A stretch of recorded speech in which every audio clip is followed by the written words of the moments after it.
Greetings, everyone, and welcome to our channel, where we endeavor to bring you the best horror-themed stories and tales that are guaranteed to deliver an equal dose of fear and excitement. Settle down, lock your doors, and prepare for a taste of the Frightmare Vault.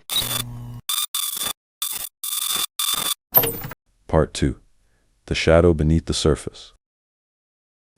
The remote mining town of Woomera Flats had been reduced to a ghost town. Its eerie silence, a testament to the horrors that had unfolded there. For most of the world, the story of Woomera Flats was nothing more than a government cover-up, a vague tale of a toxic spill in the outback. But for those in the know, it was something far more sinister. Among them was a shadowy organization known as the Helix Initiative, a secretive group that thrived on exploiting anomalous phenomena for profit and power.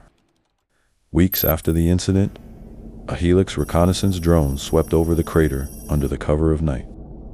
Capturing thermal images, the primary meteorite had been destroyed, but residual traces of the substantially mysterious element that the Helix scientists dubbed eerie, its otherworldly properties, still lingered in the air. More troublingly, the drone detected a faint but distinct signature miles away, suggesting a smaller fragment had broken off during the meteor's fiery descent. The Helix Initiative wasted no time dispatching a team to secure it. They traveled in an unmarked black helicopter under the guise of geological researchers. The team included Dr. Simon Greaves, a biochemist with a reputation for unethical experiments, Rebecca Tran, a no-nonsense field operative with links to the Shadow Team BFU, and a squad of her own hardened mercenaries. Their mission: recover the shard at all costs. The shard had landed in a dry riverbed, a few kilometers from the original impact site. The area was barren, but teeming with life altered by the pathogen. Kangaroos with glowing green eyes bounded unnaturally fast through the brush, and the air buzzed with insects behaving in erratic, almost coordinated patterns. Even the vegetation seemed affected, with patches of grass shimmering faintly under the moonlight.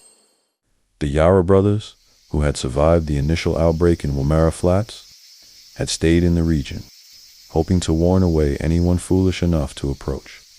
Armed and resourceful, they had been tracking the infected wildlife for weeks, knowing the danger was far from over.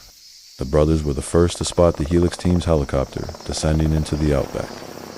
Hidden in the underbrush, they exchanged uneasy glances. "What are they doing here?" muttered Eli, the older of the two. "Nothing good," replied Connor, cocking his rifle. "We should keep our distance." But distance wasn't an option for long. The Helix team's arrival stirred the infected creatures, and the Yarras soon found themselves forced to follow, tracking both the interlopers and the dangers they were obliviously waking. Helix's team established a makeshift perimeter around the shard's landing site. It was smaller than the main meteor, but still radiated a faint green light. Dr. Greaves, wearing a hazmat suit, approached cautiously. "Incredible," he murmured, holding a scanning device over the shard. "The energy signature is consistent with the theory. If we can isolate this, the applications could be limitless." Rebecca Tran, standing nearby with her arms crossed, wasn't interested in science. "Just bag it and let's get out of here. This place gives me the creeps." Greaves ignored her, setting up a containment chamber designed to secure the shard. As the team worked, the desert-like sounds of the infected wildlife grew louder, closer. The mercenaries kept their weapons ready, scanning the darkness. "Dr. Greaves, we've got movement," one of the mercenaries warned. "Hold your fire," Tran ordered. "We don't want to draw any more attention." The words had barely left her mouth when a pack of glowing-eyed dingoes lunged from the shadows. The mercenaries opened fire, but the creatures were fast and coordinated, moving like a single entity. Screams filled the air as two men went down, torn apart in seconds. The Yarra brothers, watching from a safe distance, knew it was only the beginning. "We can't just let them die," Eli said, his voice tight. "We warned people to stay away," Connor replied grimly. "They didn't listen. But if we don't stop them, they'll bring this nightmare to the rest of the world." Under siege, the Helix team retreated to their helicopter, but it was too late. The dingoes' howls seemed to summon more infected creatures. Giant goanna, their scales glistening with an unholy green sheen, emerged from the shadows. Slithering and snapping at the team, the air grew thick with an acrid stench, a byproduct of the pathogen's effect on the animals. Dr. Greaves, clutching the shard in its containment chamber, insisted on preserving the specimen. "This is the key to everything," he shouted as Tran tried to drag him to safety. His insistence slowed the group down, leaving them vulnerable. The Yarra brothers made their move, opening fire from the shadows to draw the infected away from the survivors. Tran, recognizing the unexpected allies, barked, "Who the hell are you?" "The only people trying to save your sorry asses," Eli shot back. Reloading his rifle, "Fall back to higher ground." The survivors regrouped on a rocky outcrop, but the infected circled below, their numbers growing. Dr. Greaves clutched the containment chamber, his obsession with the shard blinding him to the unfolding chaos. "We can't hold them off forever," Connor said. "If you've got a plan, now's the time." Tran nodded. "We'll call for evac, but we're not leaving until we secure that shard." Eli shook his head. "That thing is what's causing all this. You take it and you will doom more than just this town." Greaves sneered. "You're just a bushrat. You have no idea what this could mean for science.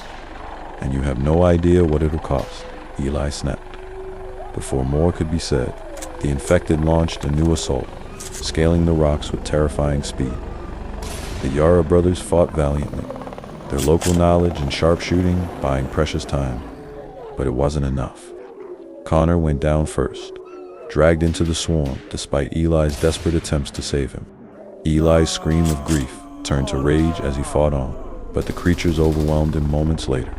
His final act was to take out the largest of the goanna, giving Tran and her team a narrow window to escape.